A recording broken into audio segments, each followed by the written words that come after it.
of England's football culture. But actually it doesn't matter.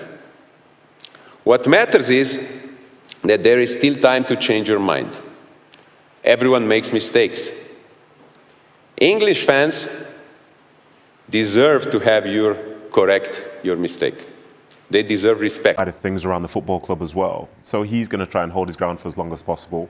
But if Roma really wants him and they can't move on to another target, as Mark said, this next 2 weeks is going to be really interesting because there's nothing quite like running out of time to sort of clear your mind and clear your thinking as a player that's keen to play football. And that's why we see so many deals late on in the window. Do you think there's been a level of mismanagement with Jadon Sancho in his career? In what sense? Well, just the way it's played out. He's had some of these chances. Maybe some of these chances haven't played out the way he would have hoped. Have you seen other players that have mismanaged perhaps their career in the way that he might have?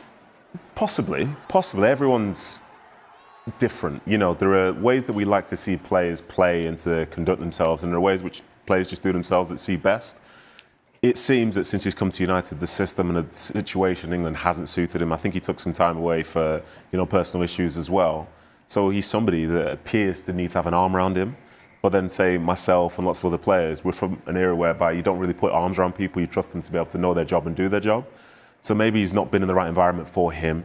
And obviously that might sound super soft and so on, but that's the type of player that he is.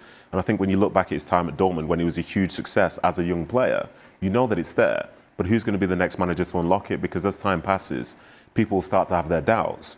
But the picture showed as well, he's 25 years old.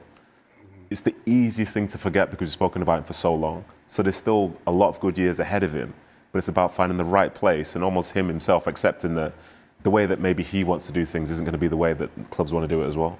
From a Jadon Sancho perspective, and as much as there's interest from other clubs, and in this case Roma, kind of give him his form early on at Dortmund, and then when he went back on loan, didn't hit the heights that he did when he was first there, but certainly looked very comfortable. Now, the fact that he continues to turn down moves away,